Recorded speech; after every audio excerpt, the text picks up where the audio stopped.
فدیہ میں کچھ رعایت چاہتے ہیں۔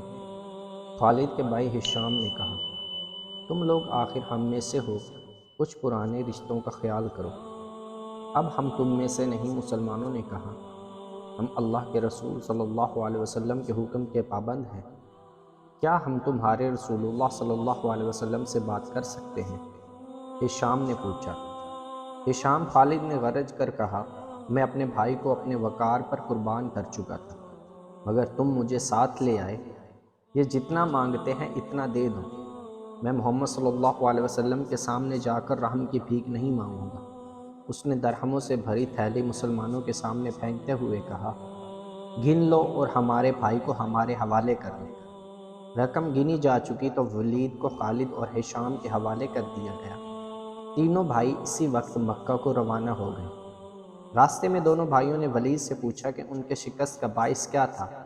انہوں نے توقع تھی کہ ولید جو ایک جنگجو خاندان کا جوان تھا، انہیں جنگی فہم و فراست اور حرب و ضرب کے طور طریقوں کے مطابق مسلمانوں کی جنگی چالوں کی خوبیاں اور اپنی خامیاں بتائیں، مگر ولید کا انداز ایسا اور اس کے ہونٹوں پر مسکراہٹ ایسی تھی جیسے اس پر کوئی پراسرار اثر ہو۔ ولید کچھ تو بتاؤ، خالد نے اس سے پوچھا۔ ہمیں اپنی شکست کا انتقام لینا ہے۔ قریش کے تمام سردار اگلی جنگ میں شامل ہو رہے ہیں۔ ہم ارد گرد کے قبائل کو بھی ساتھ ملا رہے ہیں اور وہ مکہ میں جمع ہونا شروع ہو گئے۔ سارے عرب کو اکٹھا کر لو خالد، ولید نے کہا، تم مسلمانوں کو شکست نہیں دے سکو گے۔ میں نہیں بتا سکتا کہ محمد صلی اللہ علیہ وسلم کے ہاتھ میں کوئی جادو ہے یا ان کا نیا عقیدہ سچا، یا کیا بات ہے کہ میں نے ان کا قیدی ہوتے ہوئے بھی انہیں ناپسند نہیں کیا۔ پھر تم اپنے قبیلے کے غدار ہو، ہشام نے کہا۔ غدار ہو تم پر ان کا جادو اثر کر گیا ہے۔ وہ یہودی پیشوا ٹھیک کہتا تھا کہ محمد صلی اللہ علیہ وسلم کے پاس کوئی نیا عقیدہ اور نیا مذہب نہیں، اس کے ہاتھ میں کوئی جادو آ گیا ہے۔ جادو ہی تھا، ورنہ بدر میں شکست کھانے والے نہیں تھے۔ خالد نے کہا۔ ولید جیسے ان کی باتیں سن ہی نہیں رہا تھا۔ اس کے ہونٹوں پر تبسم تھا اور وہ مڑ مڑ کر مدینہ کی طرف دیکھتا تھا۔ مدینہ سے کچھ دور ذی الحلیفہ نام کی ایک جگہ ہوا کرتی تھی۔ تینوں بھائی وہاں پہنچے تو رات گہری ہو چکی تھی۔ رات گزارنے کے لیے وہ وہیں رہ گئے۔ صبح آنکھ کھلی تو ولید غائب تھا، اس کا گھوڑا بھی وہاں نہیں تھا۔ خالد اور ہشام سوچ سوچ کر اس نتیجے پر پہنچے کہ ولید واپس مدینہ چلا گیا ہے۔ انہوں نے دیکھا کہ اس پر کوئی اثر تھا، یہ اثر مسلمانوں کا ہی ہو سکتا تھا۔ دونوں بھائی مکہ آ گئے۔ چند دنوں بعد انہیں مکہ میں ولید کا زبانی پیغام ملا کہ اس نے محمد صلی اللہ علیہ وسلم کو خدا کا سچا رسول تسلیم کر لیا ہے، اور وہ آپ صلی اللہ علیہ وسلم کی شخصیت اور باتوں سے اتنا متاثر ہوا ہے کہ اس نے اسلام قبول کر لیا۔ مورخین لکھتے ہیں کہ ولید بن الولید رسول اکرم صلی اللہ علیہ وسلم کے منظور نظر رہے، اور انہوں نے مذہب میں بھی اور کفار کے ساتھ معرکہ آرائی میں بھی نام پیدا کیا۔ خالد کو اس وقت بہت غصہ آیا تھا۔ ایک تو اس کا بھائی گیا، دوسرا 4000 درہم گئے۔ چونکہ قریش اور مسلمانوں کے درمیان خونی دشمنی پیدا ہو چکی تھی، اس لیے مسلمانوں نے یہ رقم واپس نہیں کی۔ رقم واپس نہ کرنے کی دوسری وجہ یہ تھی کہ ولید نے رسول اللہ صلی اللہ علیہ وسلم کو بتا دیا تھا کہ قریش مسلمانوں کے خلاف فیصلہ کن جنگ کی تیاری کر رہے ہیں، اور اس کے لیے بے انداز درہم و دینار اکٹھے کیے جا رہے ہیں۔ خالد مدینہ کی طرف چلا جا رہا تھا۔ اسے افق سے ایک کوہان سی ابھری ہوئی نظر آنے لگی۔ خالد جانتا تھا کہ یہ کیا ہے۔ یہ احد کی پہاڑی تھی جو مدینہ سے 4 میل شمال میں ہے۔ اس وقت خالد ریت کی بڑی لمبی اور کچھ اونچی ٹکڑی پر چلا جا رہا تھا۔ احد، احد! خالد کے ہونٹوں سے سرگوشی نکلی اور اسے اپنی للکار سنائی دینے لگی، میں ابو سلیمان ہوں، میں ابو سلیمان ہوں۔ اس کے ساتھ ہی اسے ایک خون ریز جنگ کا شور و غل اور سینکڑوں گھوڑوں کے ٹاپ اور تلواریں ٹکرانے کی آواز سنائی دینے لگی۔ خالد یہ جنگ لڑنے کے لیے بیتاب تھا، اور اس نے یہ جنگ لڑی۔ خالد کا ذہن پیچھے ہٹتا گیا۔ 4 ہی سال پہلے کا واقعہ تھا۔ مارچ 625 عیسوی شمال 3 ہجری کے مہینے میں قریش نے مدینہ پر حملہ کرنے کے لیے جو لشکر تیار کیا تھا وہ مکہ میں اکٹھا ہو چکا تھا۔ اس کی کل تعداد 3000 تھی۔ اس میں 700 افراد نے زیرہ پہن رکھی تھی، گھوڑ سوار 200 کے لگ بھگ تھے، اور رسد اور سامان جنگ 3000 اونٹوں پر لدا ہوا تھا۔ یہ لشکر کوچ کے لیے تیار تھا۔ خالد کو ایک روز پہلے کی بات کی طرح یاد تھا کہ اس لشکر کو دیکھ کر وہ کس قدر خوش ہوا تھا۔ انتقام کی آگ بجھانے کا وقت آ گیا تھا۔ اس لشکر کا سالار اعلیٰ ابو سفیان تھا، اور خالد اس لشکر کے ایک حصے کا کمانڈر تھا۔ اس کی بہن بھی اس لشکر کے ساتھ جا رہی تھی۔ اس کے علاوہ 14 عورتیں اس لشکر کے ساتھ جانے کے لیے تیار تھیں۔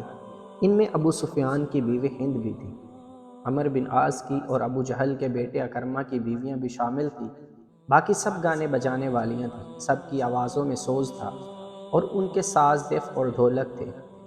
ان عورتوں کا جنگ میں یہ کام تھا کہ جوشیلے اور جذباتی گیت گا کر سپاہیوں کا حوصلہ بلند رکھیں، اور ان کی یاد تازہ کرتی رہیں جو جنگ بدر میں مارے گئے تھے۔ خالد کو افریقہ کا ایک حبشی یاد آیا جس کا نام وحشی بن حرب تھا۔ وہ قریش کے ایک سردار کا غلام تھا۔ وہ دراز قد اور سیاہ رو اور طاقتور تھا۔ اس نے برچھی مارنے کے فن میں شہرت حاصل کی تھی، اور اس کے پاس افریقہ کی بنی ہوئی برچھی تھی۔ اس کا افریقی نام کچھ اور تھا۔ بن حرب: مجھے اپنے چچا کے خون کا بدلہ لینا ہے۔ شاید مجھے موقع نہ مل سکے۔ میرے چچا کو بدر کی لڑائی میں محمد صلی اللہ علیہ وسلم کے چچا حمزہ نے قتل کیا تھا۔ اگر تم حمزہ کو قتل کر دو تو میں تمہیں آزاد کر دوں گا۔ حمزہ میری برچی سے قتل ہوگا یا آقا؟ وحشی بن حرب نے کہا۔ یہ حبشی غلام اس طرف جا نکلا جہاں وہ عورتیں اونٹوں پر سوار ہو چکی تھی جو اس لشکر کے ساتھ جا رہی تھی۔ ابو وسمہ: کسی عورت نے پکارا۔ یہ وحشی بن حرب کا دوسرا نام تھا۔ وہ رک گیا، دیکھا کہ ابو سفیان کی بیوی ہند اسے بلا رہی تھی۔ وہ اس کے قریب چلا گیا۔ ابو وسمہ ہند نے کہا، حیران نہ ہو، تجھے میں نے ہی بلایا ہے۔ میرا سینہ انتقام کی آگ سے جل رہا ہے، میرا سینہ ٹھنڈا کر دے۔ حکم خاتون غلام نے کہا، اپنے سالار کی زوجہ کے حکم پر اپنی جان بھی دے دوں گا۔ بدر میں میرے باپ کو حمزہ نے قتل کیا تھا، ہند نے کہا۔ تو حمزہ کو اچھی طرح پہچانتا ہے۔ یہ دیکھ، میں نے سونے کے جو زیورات پہن رکھے ہیں، اگر تو حمزہ کو قتل کر دے تو یہ سب زیورات تیرے ہوں گے۔ وحشی بن حرب نے ہند کے زیورات پر نظر ڈالی تو وہ مسکرایا اور زیر لب اور عزم لہجے میں بولا، حمزہ کو میں ہی قتل کروں گا۔ خالد کو اپنے لشکر کا کوچ یاد تھا۔ اسی رستے سے لشکر مدینہ کو گیا تھا۔ اس نے ایک بلند جگہ کھڑے ہو کر لشکر کو دیکھا تھا۔ اس کا سینہ فخر سے پھیل گیا تھا۔ اسے مدینے کے مسلمانوں پر رحم آ گیا تھا، لیکن اس رحم نے بھی اسے مسرت دی تھی۔ یہ خون کی دشمنی تھی، یہ اس کے وقار کا مسئلہ تھا۔ مسلمانوں کو کچل ڈالنا اس کا عزم تھا۔ جنگ احد کے بہت دن بعد اسے پتہ چلا تھا کہ جب مکہ میں قریش اپنا لشکر جمع کر رہے تھے تو اطلاع رسول کریم صلی اللہ علیہ وسلم کو مل گئی تھی، اور جب یہ لشکر مدینہ کے راستے میں تھا تو رسول اللہ صلی اللہ علیہ وسلم کو اس کی رفتار، پڑاؤ اور مدینہ سے فاصلہ کی اطلاعیں مسلسل ملتی رہی تھیں۔ آپ صلی اللہ علیہ وسلم کو لشکر کے مکہ سے کوچ کی اطلاع حضرت عباس رضی اللہ عنہ نے دی تھی۔ قریش کے اس لشکر نے مدینہ سے کچھ میل دور کوہ احد کے قریب ایک ایسی جگہ کیمپ کیا تھا جو ہری بھری تھی، اور وہاں پانی بھی تھا۔ خالد کو معلوم نہ تھا کہ مسلمانوں کے 2 جاسوس اس لشکر کی پوری تعداد دیکھ آئے ہیں اور رسول اللہ صلی اللہ علیہ وسلم کو بتا چکے ہیں۔ 21 مارچ 625 عیسوی کے روز رسول کریم صلی اللہ علیہ وسلم نے اپنی فوج کو کوچ کا حکم دیا اور شیخین نامی ایک پہاڑی کے دامن میں جا خیمہ زن ہوئے۔ آپ صلی اللہ علیہ وسلم کے ساتھ 1000 پیادہ مجاہدین تھے، جن میں ایک سونے سروں پر ذرہ پہن رکھی تھی۔ مجاہدین کے پاس صرف 2 گھوڑے تھے، جن میں سے ایک نبی کریم صلی اللہ علیہ وسلم کے پاس تھا۔ اس موقع پر منافقین کے نفاق کا پہلا خطرناک مظاہرہ ہوا جو غداری کے مترادف تھا۔ مدینے کے بعض ایسے لوگوں نے اسلام قبول کر لیا تھا جو دل سے مسلمان نہیں ہوئے تھے۔ انہیں رسول اللہ صلی اللہ علیہ وسلم نے منافقین کہا تھا۔ کسی کے متعلق یہ معلوم کرنا کہ وہ سچا مسلمان ہے یا منافق بہت مشکل تھا۔ جب مجاہدین مدینہ سے شیخین کی پہاڑی کی طرف کوچ کرنے لگے تو ایک با اثر آدمی جس کا نام عبداللہ بن ابی تھا، رسول اللہ صلی اللہ علیہ وسلم کے ساتھ اس بحث میں الجھ گیا کہ قریش کا لشکر 3 گنا ہے، اس لیے مدینے سے باہر جا کر لڑنا نقصان دہ ہوگا۔ آپ صلی اللہ علیہ وسلم نے مجاہدین کے دوسرے سرداروں سے رائے لی تو اکثریت نے یہ کہا کہ شہر سے باہر جا کر لڑنا زیادہ بہتر ہوگا۔